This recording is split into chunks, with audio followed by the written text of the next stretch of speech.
The clock showed 2:47 a.m. when Michael heard something that would change his life forever. He was doing his usual rounds at the old construction site near the docks, the same route he'd walked 1,000 times before. The November fog was thick that night, the kind that makes everything look like a dream, or in this case, a nightmare. Michael had been working as a night security guard for 3 years now. It wasn't the job he'd imagined for himself, but life has a way of throwing curveballs. 2 years ago, his wife passed away after a long battle with illness. She fought hard, but sometimes fighting isn't enough. That left him alone with their daughter, little Sophie, who had just turned 8. The girl had her mother's eyes and her mother's spirit, brave beyond her years. Money was always tight. Michael worked double shifts whenever he could, trying to make ends meet. During the day, he'd sleep for a few hours while Sophie was at school, then wake up to pick her up, help with homework, make dinner, and tuck her into bed. Then he'd put on his uniform and head out into the night. His mother-in-law helped when she could, staying over on the nights he had to work. It was exhausting, but what choice did he have? Sophie needed him. That night started like any other. He'd checked the main gates, walked through the equipment yard, and was making his way toward the back section where they'd been digging foundations for a new building. The construction company had stopped work there months ago because of some permit issues, so the area was completely deserted. Most nights it was silent except for the sound of water lapping against the nearby dock. But tonight was different. Tonight he heard something, a sound so faint he almost missed it. At first he thought it might be an animal, maybe a cat stuck somewhere. He stopped walking and listened carefully. There it was again, a muffled cry, distinctly human. Michael's heart started racing. He grabbed his flashlight and followed the sound. It was coming from the excavation area, where they dug several large pits for the building's foundation.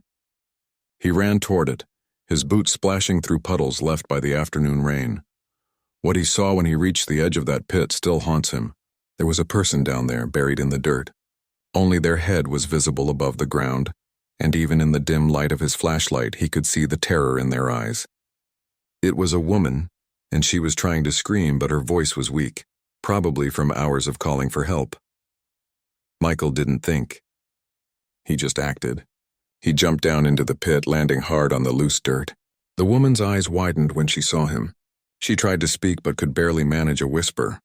"Hold on," Michael said, dropping to his knees beside her. "I'm gonna get you out." He started digging with his bare hands, scooping away the cold, damp earth that had been packed around her. His fingers scraped against rocks and debris, getting cut and bleeding, but he didn't stop. He couldn't stop. This woman had been buried alive, and every second counted. As he dug, he talked to her, trying to keep her conscious. "Stay with me. What's your name?" "Victoria," she managed to whisper. Victoria Ashford. The name meant nothing to Michael at that moment. He was focused on getting her free. He dug around her shoulders first, then her arms. When he finally pulled one of her hands free, it was ice cold. She'd been out here for hours. "How did this happen?" he asked, still digging frantically. They tried to kill me," she said, her voice shaking. "My own people." Michael's blood ran cold, but he kept working. He freed her other arm, then started on her torso. The dirt was packed tight, and it took everything he had to break through it. His security uniform was covered in mud. His hands were raw and bleeding, but he didn't care. Finally, after what felt like hours but was probably only 15 minutes, he managed to pull her completely free. She collapsed against him, unable to stand on her own. Her legs had been buried so long they couldn't support her weight. Michael pulled out his phone and called 911. His hands were shaking so badly he almost dropped it. "I need an ambulance at the Riverside construction site, South End. I found a woman who was buried alive. She's breathing, but she's in bad shape." The operator asked him to stay on the line, but Michael was more focused on Victoria. He took off his jacket and wrapped it around her. She was shivering violently, her lips blue from the cold. "Why would someone do this to you?" he asked. "Money," she whispered. "Always money." While they waited for the ambulance, Michael learned that Victoria Ashford wasn't just anyone. She was the CEO of Ashford Industries, one of the biggest companies in the city. She was worth millions, maybe more. Someone had attacked her earlier that evening, when she was leaving her office late. They'd knocked her unconscious, brought her to this abandoned site, and buried her alive, leaving her to die alone in the dark. "How did you end up working here?" she asked weakly, probably trying to stay conscious by talking. "I go where the work is," Michael said simply. "I've got a daughter to take care of." "Your wife?" "She passed away 2 years ago. Cancer." Victoria closed her eyes. Even in her current state, he could see something shift in her expression. Pain, maybe, or recognition of shared loss. The ambulance arrived with sirens blaring, cutting through the quiet night. Paramedics rushed down into the pit, and Michael finally stepped back, letting them take over. His supervisor arrived too, angry that Michael had left his post. But when he saw what had happened, his anger melted away.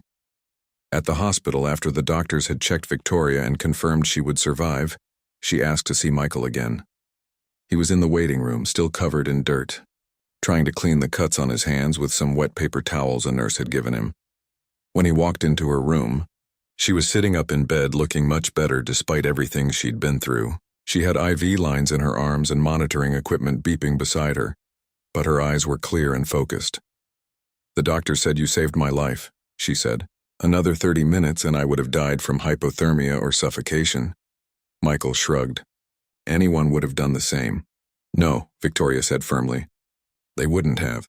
You left your post. You risked your job. You could have just called the police and waited safely at a distance. But you didn't. You jumped down into that pit and dug me out with your bare hands. Why?" Michael thought about his wife, about the lessons she'd tried to teach Sophie before she died. About being brave.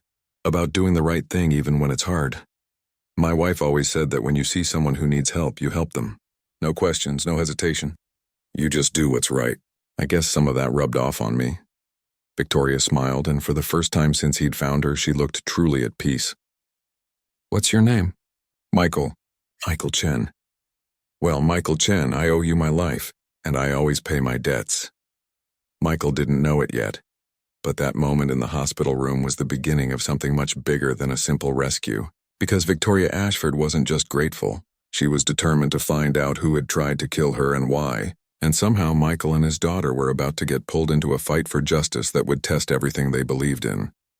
But for now, as the sun started to rise outside the hospital windows, Michael was just glad he'd listened to that faint sound in the night. Glad he'd acted instead of walking away, because somewhere in that cold, dark pit a life had been saved. And sometimes that's all that matters. 3 days after the rescue, Victoria showed up at Michael's apartment. He'd given the police his address for their report, but he never expected to see her again. Yet there she was, standing in the hallway of his modest building on the 3rd floor, looking completely out of place in her expensive coat and designer shoes. Michael had just gotten home from dropping Sophie at school. He was still in his worn jeans and old sweater, planning to catch a few hours of sleep before his shift. When he opened the door and saw Victoria, he was so surprised he almost didn't recognize her. She looked different than she had in the hospital, stronger, more composed, but there was something gentle in her eyes.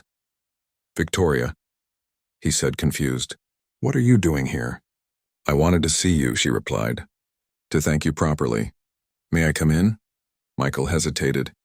His apartment was small, just 2 bedrooms with peeling paint and furniture he'd picked up secondhand. It wasn't the kind of place that millionaire CEOs usually visited, but he stepped aside and let her in. Victoria didn't seem to notice or care about the modest surroundings. She looked around with genuine interest, taking in the family photos on the wall, the drawings stuck to the refrigerator with magnets, the pile of library books on the coffee table. "You have a beautiful home," she said, and Michael could tell she meant it. "It's not much, but it's ours," he replied. "Can I get you some coffee?" They sat at his small kitchen table drinking coffee from mismatched mugs. Victoria told him more about what had happened that night. She'd been working late at her office, going through some financial reports that hadn't been adding up. When she'd left the building around midnight, someone had been waiting for her in the parking garage. They'd hit her from behind, and the next thing she knew, she was waking up buried in that pit. "The police are investigating," she said, "but I know who's behind it. My ex-husband and my CFO. They've been stealing from the company for years, and I was getting close to figuring it out." "Can you prove it?" Michael asked. "Not yet, but I will." She paused, stirring her coffee. "Michael, I want to offer you something. A reward for saving my life." Michael shook his head immediately. "I don't want your money." "I know," Victoria said with a small smile. "That's exactly why I want to give it to you. But actually, I have something better than money. I want to offer you a job." Michael laughed, thinking she was joking. A job? Doing what? I'm a security guard, Victoria. I don't have a college degree. I barely finished high school before I had to start working. I need a new head of security at my company, she said seriously. Someone I can trust. Someone with real integrity. All the people around me have fancy degrees and impressive resumes, and look where that got me. Buried alive by my own employees. What I need is someone who'll do the right thing, even when it's hard, even when it costs them something. Michael stared at her. You're serious, completely serious. The pay is good, much better than what you're making now. Full benefits, retirement plan, and normal working hours so you can actually see your daughter. Think about it. Before Michael could respond, the front door burst open. His mother-in-law had dropped Sophie home early from school because the girl wasn't feeling well. Sophie came running in, stopped short when she saw they had a visitor, and stared at Victoria with wide eyes. Sophie, this is Miss Ashford, Michael said. Victoria, this is my daughter. Sophie was 8 years old, small for her age, with her mother's dark hair and bright, curious eyes. She was clutching a worn notebook against her chest, the one she carried everywhere. Hi, Sophie said shyly. Victoria's expression changed completely. Something shifted in her face, a mixture of pain and longing that she couldn't quite hide. She stood up slowly, as if approaching something fragile. Hello, Sophie, she said softly. It's very nice to meet you. There was something in Victoria's voice that made Michael look at her more carefully. Later she would tell him about her own daughter, about the car accident 5 years ago that had taken her little girl away. About how seeing Sophie brought back all those memories, painful and precious at the same time. Sophie warmed up quickly, the way kids do. She asked Victoria if she wanted to see her drawings, and before Michael could say anything, his daughter was pulling out her notebook and showing Victoria page after page of sketches and stories. These are about my mom, Sophie explained, pointing to a series of drawings. She was really brave. Even when she was sick and it hurt, she never stopped smiling. Dad says I should try to be brave like her. Victoria's hands trembled slightly as she turned the pages. Your mother sounds like an amazing person. She was, Sophie said matter-of-factly. I miss her a lot. But Dad takes good care of me. He works really hard so we can have everything we need. Michael felt his throat tighten. His daughter was so strong, so much braver than he felt most days. Victoria spent the next hour with them, and Michael watched something remarkable happen. His daughter, who was usually quiet around strangers, talked to Victoria like they'd known each other forever. She showed her all her favorite books, told her about school, and even asked Victoria about her work. You run a whole company? Sophie asked, impressed. That's so cool. What do you do all day? Well, I make a lot of decisions, Victoria explained. I try to make sure everyone who works for me is treated fairly and that we do good work. But sometimes people aren't honest. That's when things get complicated. Like bad guys? Sophie asked. Something like that. My dad fights bad guys, Sophie said proudly. He's a security guard. He keeps people safe, Victoria smiled. I know. He's very good at it. When it was time for Victoria to leave, Sophie hugged her goodbye. It was spontaneous and unexpected, and Michael saw tears well up in Victoria's eyes. She hugged his daughter back carefully like she was holding something precious that might break. At the door, Victoria turned to Michael. Think about my offer, please. I meant what I said. I will, Michael promised. That night after he'd tucked Sophie into bed, he sat on the couch thinking about everything.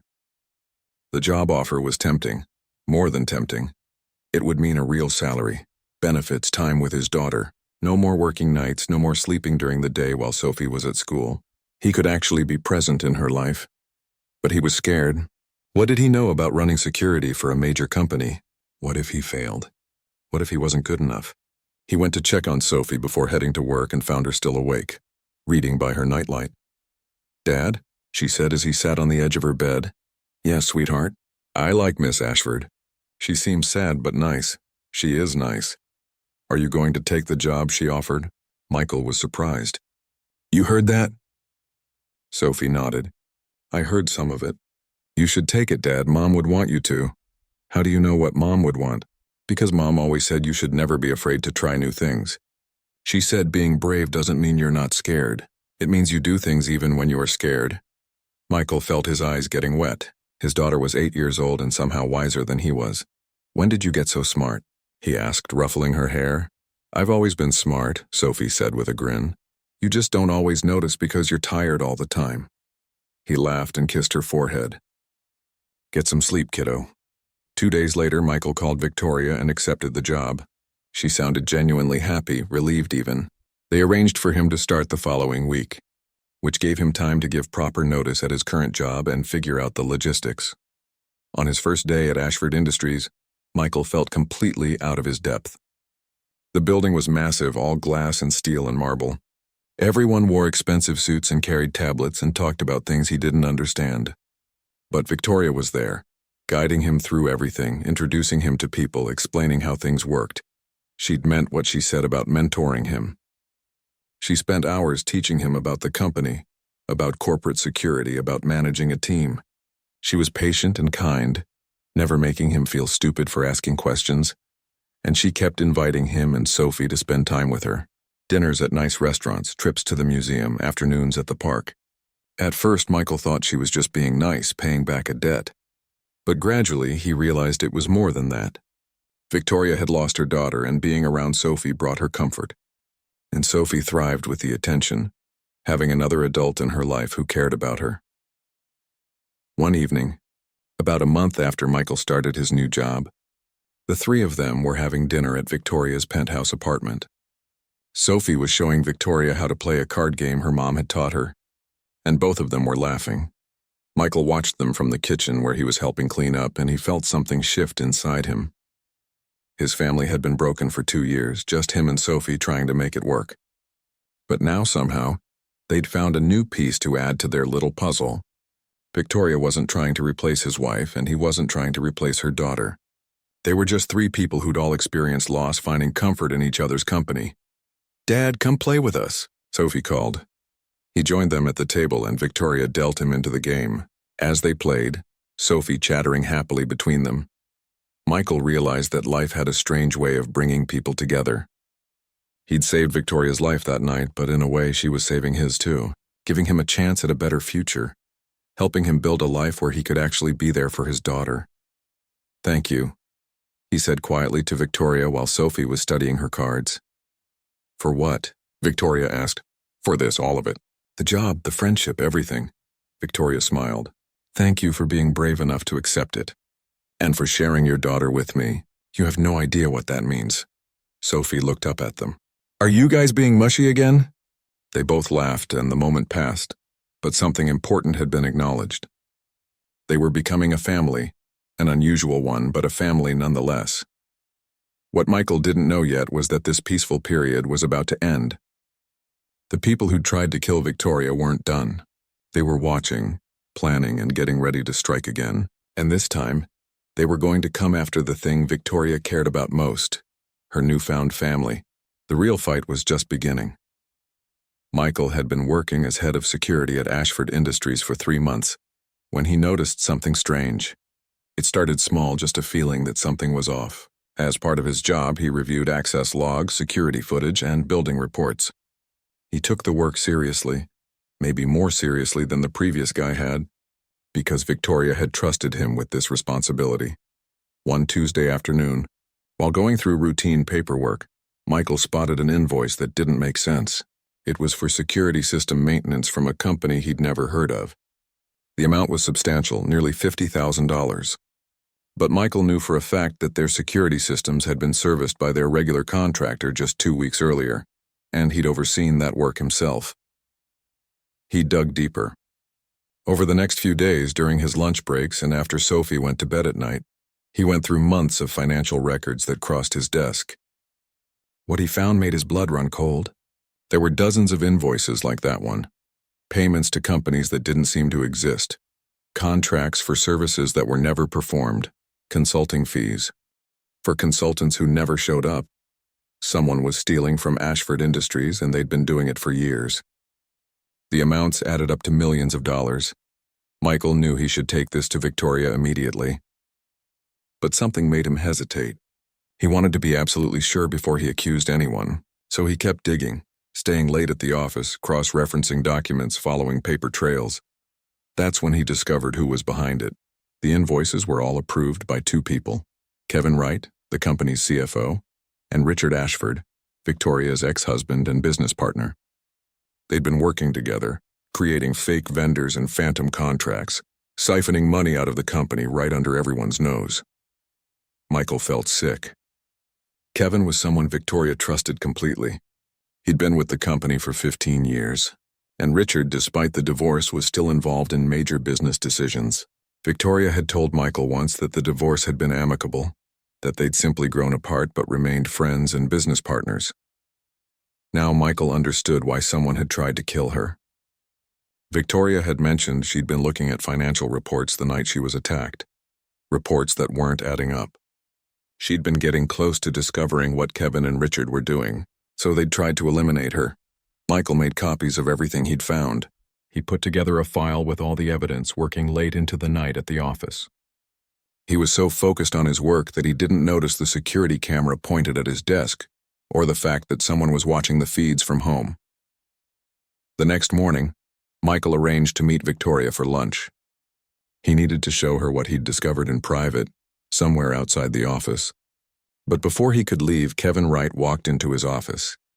Kevin was in his mid-50s, always impeccably dressed, with gray hair and an easy smile. Everyone liked him. He had a reputation for being friendly and approachable despite his high position in the company. "Michael," Kevin said, closing the office door behind him, "we need to talk." Something in Kevin's voice made Michael tense. "About what?" "About the files you've been looking at, the copies you've been making." Kevin's smile was gone now. "You've been busy, haven't you? Staying late, digging through old records. Very thorough work." Michael's hand moved toward his phone, but Kevin saw the gesture. "I wouldn't do that," Kevin said quietly. "You need to understand the situation you're in. You have a daughter, don't you? Sweet little girl. Sophie, right?" Michael felt cold fury wash over him. "Don't you dare bring my daughter into this." "I'm not threatening her," Kevin said, holding up his hands. "I'm just reminding you what you have to lose. You're a single father, Michael. What would happen to Sophie if you went to prison?" "Prison for what?" "I'm not the one stealing millions from this company." Kevin laughed. "That's where you're wrong.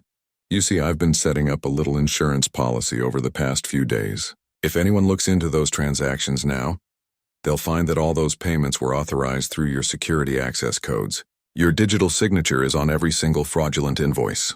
The money was transferred to accounts with your name on them." Michael's heart was pounding. "That's impossible. I never authorized anything. Try proving that." "You're new here, Michael. No college education, no corporate experience. You were struggling financially before you got this job. It would be very easy to make people believe you were desperate enough to steal. And once you're arrested, once you're charged, what happens to Sophie? She goes into the foster system while you're fighting charges. Is that what you want for her?" Michael wanted to hit him. He wanted to grab Kevin by his expensive tie and throw him out of the office. But he couldn't, because Kevin was right. Michael couldn't risk Sophie. "What do you want?" Michael asked, his voice tight. "I want you to destroy whatever evidence you've compiled. I want you to forget everything you've found. And I want you to keep doing your job and keep your mouth shut."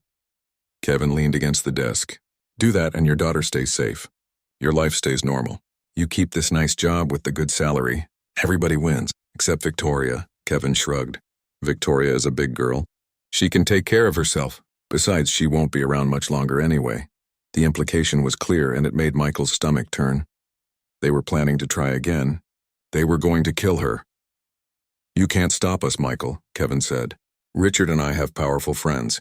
Police captains, judges, district attorneys, people who owe us favors. Even if you went to the FBI, even if they believed you, we have contingency plans. You'd be destroyed before any case went to trial. So be smart. Think about your daughter." Kevin left the office, and Michael sat there shaking with anger and fear. He'd been in tough situations before, but never anything like this. These weren't street criminals or petty thieves. These were wealthy, connected men who could ruin his life with a phone call. That evening, Michael picked up Sophie from his mother-in-law's house as usual. He held his daughter a little tighter than normal, and she noticed. "Dad, you're squishing me," Sophie said, laughing. "Sorry, kiddo. Just missed you today." At home, while Sophie did her homework at the kitchen table, Michael sat on the couch staring at nothing. His mind was racing. He had evidence that could bring down Kevin and Richard, but using it would put Sophie at risk. If he stayed quiet, Victoria might die, and the men who tried to kill her would get away with everything. What would his wife have done? He thought about her often in moments like this, trying to channel her strength. She'd been so brave during her illness, never complaining, always focusing on making sure Sophie had good memories. She taught both of them that doing the right thing wasn't always easy, but it was always important. "Dad?" Sophie's voice broke through his thoughts. "Are you okay?" He looked at his daughter, so small and trusting, bent over her math homework. She'd already lost her mother. He couldn't let her lose him too. "I'm fine, sweetheart," he lied. That night, after Sophie went to bed, Michael's phone rang. It was Victoria. "Michael, I need to see you tomorrow," she said. "I found something. Discrepancies in our financial records. I think Kevin and Richard have been stealing from the company." Michael's heart sank. She'd figured it out on her own. "Victoria, we need to be careful," he said. "I know. That's why I'm calling you. I trust you, Michael. You're the only person in this company I'm completely sure about." She paused. "Can you come to my apartment tomorrow evening? I want to go through everything with you before we take it to the authorities." Michael agreed, but after he hung up, he felt even worse. Victoria was walking right into danger, and she didn't know that Kevin and Richard were already aware that she was investigating them. She didn't know they were planning to kill her again. He pulled out the copies he'd made of the evidence and stared at them. Kevin had threatened him, threatened Sophie. But if Michael stayed silent, he'd be letting murderers go free. He'd be betraying Victoria, who'd given him everything. His phone buzzed with a text message. It was from a number he didn't recognize. "Remember what I said. Your daughter is at Meadowbrook Elementary, room 304. Don't make us do something we'll all regret." Michael's hands clenched around the phone. They were watching Sophie's school. They knew exactly where she was at all times. He went to Sophie's room and watched her sleep for a long time. She looked so peaceful, so innocent. She'd already been through so much loss in her young life. He couldn't put her in danger, but he also couldn't let Victoria die. Michael sat in the hallway outside Sophie's room, his back against the wall, thinking about what his wife would do. She'd been brave, yes, but she'd also been practical. She'd fought her illness as hard as she could, but she'd also made plans to make sure Sophie would be taken care of. Maybe that's what he needed to do. Be brave, but also be smart. Find a way to protect both Victoria and Sophie. He started making calls, first to his mother-in-law, asking if Sophie could stay with her for a few days. Then to a lawyer he'd known from his old neighborhood, someone who worked with people who couldn't afford expensive attorneys. He explained the situation, asked what his options were. The lawyer was honest. "If they've framed you like you're saying, and if they have the connections you're describing, going to the local police would be suicide. But there might be another way. The FBI handles corporate fraud cases. They're not as easy to corrupt as local cops. If you've got solid evidence, that's where you should take it." Michael thanked him and hung up. He had a plan now, or at least the beginning of one. But first, he needed to warn Victoria about how serious this was. She needed to know that Kevin and Richard weren't just thieves. They were killers, and they were planning to strike again. He looked at the evidence spread out on his coffee table. All those fake invoices, all those stolen millions. It was more than enough to put Kevin and Richard away for decades. But only if he could get it to the right people without getting himself killed first. Michael picked up his phone and started recording a video. If something happened to him, if they came after him before he could get the evidence to the FBI, at least there would be a record of what he knew. Outside, the night was quiet. But Michael knew that quiet wouldn't last. The storm was coming, and when it hit, it was going to change everything. Michael met Victoria at her penthouse apartment the next evening. He'd spent the whole day making sure Sophie was safe with his mother-in-law, and he'd brought all the evidence with him in a secure folder. His hands were sweating as he knocked on Victoria's door. She opened it immediately, and he could see the tension in her face. "Come in quickly," she said, glancing down the hallway before closing the door. Inside, Victoria had papers spread out across her dining room table. Financial reports, bank statements, spreadsheets. She'd been doing her own investigation, and from the look of it, she'd found much of what he had. "Michael, this is bigger than I thought," she said, gesturing at the papers. "Kevin and Richard have been stealing from the company for at least 5 years. Maybe longer. The total amount could be over $20 million. "I know," Michael said quietly. "I found the same thing." Victoria looked at him sharply. "You knew? When did you find out?" "A few days ago. I was going to tell you, but then Kevin confronted me." Michael set his folder down on the table. Victoria, they know you're investigating. And they've threatened me. More specifically, they've threatened Sophie. The color drained from Victoria's face. What? Michael told her everything. The conversation with Kevin, the threats about framing him, the text message about Sophie's school. As he talked, Victoria's expression went from shock to furious. Those bastards, she said when he finished. They tried to kill me once and now they're threatening a child? Kevin said they have connections. Police, judges, prosecutors. He said even if we went to the authorities, they'd find a way to bury us. Michael ran his hand through his hair. I don't know what to do. If I fight this, Sophie could get hurt. But if I stay quiet, they might come after you again. Victoria was quiet for a moment, staring at the evidence spread across her table. Then she looked up at Michael and there was steel in her eyes. We fight, she said firmly. We fight smart and we fight together. I'm not letting them win. Not after everything they've done. But Sophie will be protected. I promise you, Michael. We're going to keep your daughter safe. Victoria started pacing, her mind clearly working through possibilities. You're right that going to local police would be dangerous if they have connections there. But they can't have everyone in their pocket. We need to go higher. The FBI handles corporate fraud cases. If we bring them solid evidence, they'll have to investigate. Kevin said they'd destroy me before any case went to trial. Then we need to make sure the case moves too fast for them to stop it. And we need insurance. Victoria pulled out her phone. I know people too, Michael. Investigative journalists, lawyers, federal prosecutors. If something happens to either of us, if they try anything, we make sure the story goes public immediately.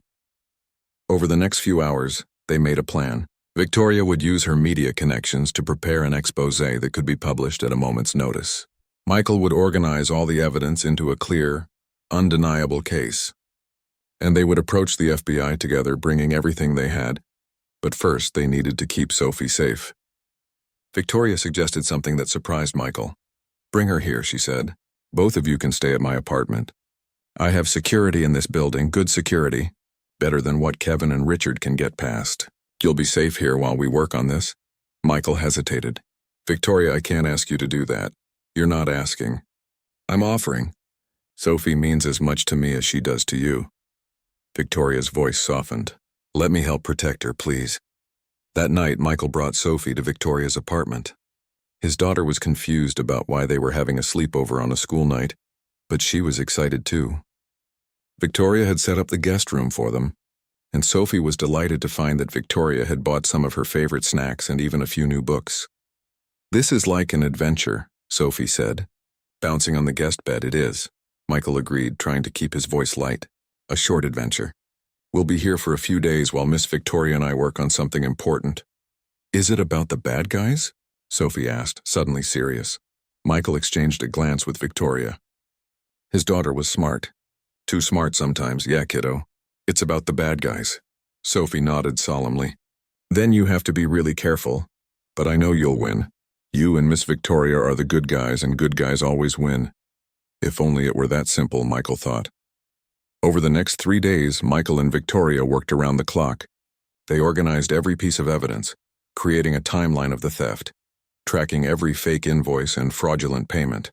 Victoria's lawyers reviewed everything to make sure it would hold up in court.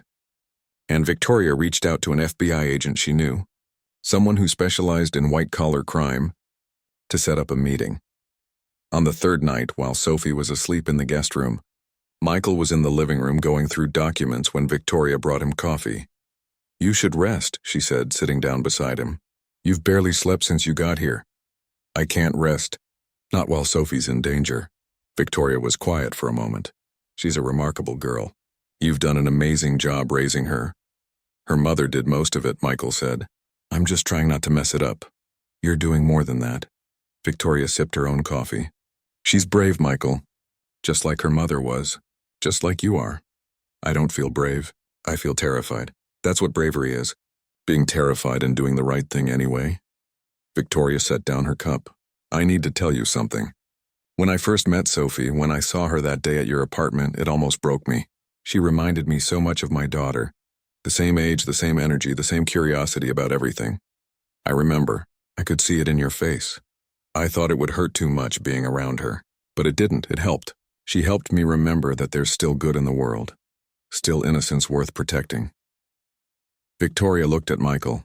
I would do anything to keep her safe. You have to know that. I do know that, Michael said. That's why I'm here. I trust you. The next morning, they got unexpected help from Sophie herself. She was at the dining table drawing in her notebook, while Michael and Victoria went through paperwork in the living room. Suddenly, she called out to them, "Dad? Miss Victoria?" I had an idea. They came over to see what she was talking about. Sophie had been working on something in her notebook, but it wasn't a drawing. It was a list. We did a project at school about reporters and how they find out about important stuff, Sophie explained. Our teacher said that sometimes when people do bad things, other people record them talking about it, like with a phone or something. Then the recording can be used as proof. Michael stared at his daughter, then at Victoria. Out of the mouths of babes, Victoria murmured. Sophie, you're brilliant, Michael said, hugging her. Absolutely brilliant. The idea was simple but dangerous.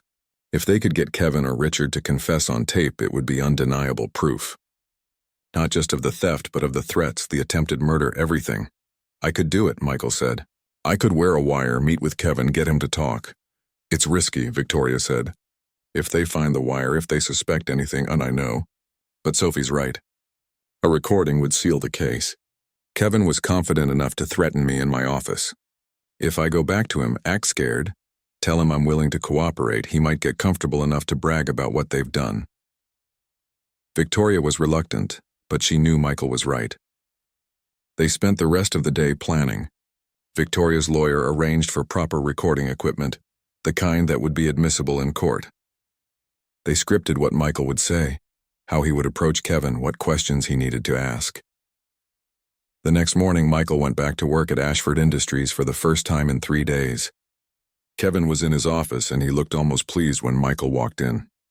"Michael," Kevin said, "I was starting to worry about you. Took a few sick days?" "Yeah," Michael said, trying to look defeated.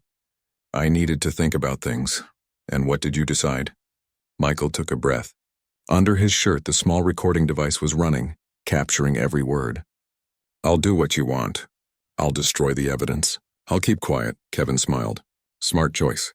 I knew you'd come around. You're a practical man, Michael. You understand what's important." "My daughter is what's important," Michael said. "That's the only reason I'm doing this. Of course. Family first. I respect that." Kevin leaned back in his chair, relaxed now. You know, Victoria made this so much harder than it needed to be.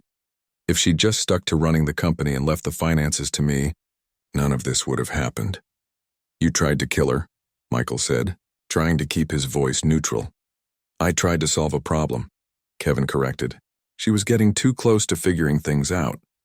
Richard and I had built something beautiful, a perfect system for moving money out of the company without anyone noticing. We'd been doing it for years, but Victoria had to start digging into old records, asking questions. So you buried her alive." Kevin shrugged. "It would have worked if you hadn't found her." "Bad luck, really. But we'll have another opportunity. Victoria can't hide forever." "What about Richard?" Michael asked, pushing for more. "He must have been involved in planning it." "Richard?" Kevin laughed. "It was his idea. He hates Victoria for divorcing him, even though he pretends they're friends. Said she humiliated him, ruined his reputation. He wanted her dead. Almost as much as he wanted the money. Michael had what he needed. Confession of theft, confession of attempted murder, confession of conspiracy, all on tape. He stood up to leave. "Where are you going?" Kevin asked, back to work. "Like you said, I'm a practical man. I've got a job to do." Kevin nodded, satisfied. "Good, and Michael? Forget this conversation ever happened. For your daughter's sake." Michael left the office, his heart pounding. He'd done it. He had the confession. Now they just needed to move fast before Kevin or Richard realized what had happened. He met Victoria at a coffee shop 3 blocks from the office. They sat in a corner booth and Michael played the recording for her on his phone. Victoria's face went pale as she listened to Kevin casually discussing her attempted murder. "That's it," she said when the recording finished. "That's everything we need." They went straight to the FBI field office downtown. The agent Victoria knew, a woman named Agent Chen, listened to the recording and reviewed their evidence. Her expression grew more serious with each page she turned. "This is solid," Agent Chen said finally. "Really solid. We can move on this immediately." "How fast can you move?" Michael asked. These men have connections. If they find out we've come here, we'll execute search warrants tonight, Agent Chen said. We'll freeze their assets, secure all the computers and files at Ashford Industries. By morning, they'll be in custody. That night, Michael and Victoria stayed at her apartment with Sophie, waiting. Michael tried to stay calm for his daughter's sake, but he kept checking his phone, waiting for news. At 11 p.m., Agent Chen called. We've got them, she said. Both Kevin Wright and Richard Ashford are in custody. We've also arrested 3 police officers and a deputy district attorney who were taking bribes. It's bigger than we thought. Michael felt like he could finally breathe. He told Victoria, and she closed her eyes in relief. Sophie appeared in her pajamas, rubbing her eyes. Did you win? She asked sleepily. Michael picked up his daughter and held her tight. Yeah, kiddo, we won. The next few weeks were chaos. The FBI raid on Ashford Industries made national news. Reporters camped outside the building, cameras capturing federal agents carrying out boxes of documents and hard drives. The story had everything the media loved: corporate corruption, attempted murder, a web of bribery that reached into law enforcement and the district attorney's office. Michael tried to shield Sophie from most of it, but it was impossible. Her classmates at school had seen the news. Their parents talked about it. One morning, Sophie came home and asked if the reporters outside were there because of them. Sort of, Michael admitted. He'd always tried to be honest with his daughter. Miss Victoria's company had some bad people working there, and now everyone wants to know what happened. But you and Miss Victoria are the good guys, right? Sophie asked, needing reassurance. We did the right thing, Michael said. That's all that matters.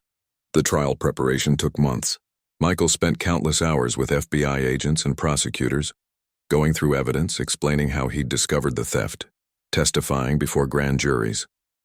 Victoria did the same, and sometimes they'd end up at the courthouse on the same days, exhausted but determined. Kevin and Richard had hired expensive lawyers, the kind that normally get rich people out of trouble. But the evidence was too solid. The recording of Kevin's confession, the paper trail of fraudulent transactions, the testimony from FBI forensic accountants who'd traced every stolen dollar. There was no way to spin it, no technicality to exploit. The trial itself lasted 3 weeks. Michael had to testify about finding Victoria buried alive, about Kevin's threats, about the recording he'd made. It was terrifying standing up there in front of the courtroom, telling the story while Kevin and Richard stared at him from the defense table. But the hardest part was when Victoria took the stand. The prosecutor asked her to describe the night she was attacked, and Michael watched her relive that trauma in front of everyone. Her voice shook as she described waking up buried in dirt, unable to move, unable to breathe properly, certain she was going to die. I kept thinking about my daughter, Victoria said quietly. I lost her 5 years ago, and I thought I was going to die without ever getting justice for her, without ever doing anything meaningful again. And then I heard someone digging, and I realized someone was trying to save me. The prosecutor asked her about the impact of the crime. Victoria looked directly at Kevin and Richard. They didn't just try to kill me, she said. They betrayed 15 years of trust. They stole from the employees who depended on our company for their livelihoods. They corrupted public officials who were supposed to serve justice. And they threatened a child, an innocent 8-year-old girl, just to cover up their crimes. That's not just greed, that's evil. The defense attorneys tried to paint Michael as an opportunist, someone who'd inserted himself into Victoria's life to get rich. They suggested the evidence had been fabricated, that the recording was somehow fake. But it all fell apart when Sophie's teacher was called as a character witness. The teacher testified about Sophie's project on investigative journalism, about how the girl had suggested recording conversations as evidence. She brought Sophie's notebook to court, the one with all her notes and drawings. Sophie Chen is one of the brightest students I've ever taught, the teacher said, and she comes from a loving home with a father who's taught her the difference between right and wrong. The idea that Mr. Chen fabricated evidence for money is absurd. He risked everything to do the right thing. Then something unexpected happened. Sophie herself wanted to do something for the trial. She was too young to testify, but she'd written a letter to the judge and her teacher had brought it to court. The prosecutor asked if it could be read into the record, and the judge allowed it. The prosecutor read Sophie's letter out loud, and Michael felt his throat tighten as he heard his daughter's words. Dear Judge, my name is Sophie and I'm 8 years old. My dad is the bravest person I know. When my mom was sick, He took care of her every day and never complained. When she died, he took care of me even though I know he was sad too. He works really hard so I can have everything I need. When he found Miss Victoria buried in the dirt, he saved her life even though he didn't know her. He didn't have to do that. He could have just called the police and waited. But he jumped down and dug her out because that's who my dad is. He helps people. When the bad men threatened him, he was really scared. I could tell even though he tried to hide it. But he didn't give up. He kept fighting because my mom always taught us that you have to do the right thing even when it's hard. Miss Victoria is my friend. She's really nice and she tells good stories and she makes my dad smile. The bad men tried to hurt her and they tried to scare us. But we're not scared anymore because good guys like my dad and Miss Victoria always win in the end. Please make sure the bad men go to jail so they can't hurt anyone else. Thank you, Sophie Chen. There wasn't a dry eye in the courtroom. Even the judge had to take a moment to compose himself. Michael saw one of the jurors wiping tears away. The defense had no response to that. What could they say? That an 8-year-old girl was lying? That she'd been coached? Anyone who read that letter could hear the genuine voice of a child who believed in her father. The jury deliberated for less than 4 hours. They came back with guilty verdicts on all counts. Kevin and Richard were convicted of embezzlement, conspiracy, attempted murder, witness intimidation, and a dozen other charges. The corrupt police officers and the deputy district attorney were also convicted on bribery charges. At sentencing, the judge was harsh. He gave Kevin 15 years in federal prison. Richard got 20 because of his additional role in planning the murder attempt. The judge called their crimes a betrayal of every principle that makes society function. You were given positions of trust and power, the judge said, and you used them to steal, to corrupt, and to try to murder someone. You threatened a child to cover up your crimes. This court can show no mercy to such conduct. Michael was in the courtroom when the sentences were handed down. He felt Victoria's hand squeeze his, and they shared a look of relief. It was over, finally over. Outside the courthouse, reporters surrounded them. Victoria made a brief statement thanking the FBI and the prosecutors. She also thanked Michael. None of this would have been possible without Michael Chen's courage, she said to the cameras. He risked his life, his job, and his daughter's safety to do what was right. He's a hero, and I'm honored to call him my friend. Michael was uncomfortable with the attention, but he managed a few words. I just did what anyone should do. Stand up for what's right. Protect the people you care about. A reporter shouted a question. What's next for you, Mr. Chen? Michael looked at Victoria and she smiled. They'd already talked about this. I'm going to keep doing my job, Michael said. Keep working with Miss Ashford to rebuild her company and make it better than before. Life slowly returned to normal after that, or at least a new version of normal. Ashford Industries had taken a hit from the scandal, but Victoria worked tirelessly to restore its reputation. She implemented new oversight systems, brought in independent auditors, and made transparency a core value of the company. Michael continued as head of security, but his role had XP.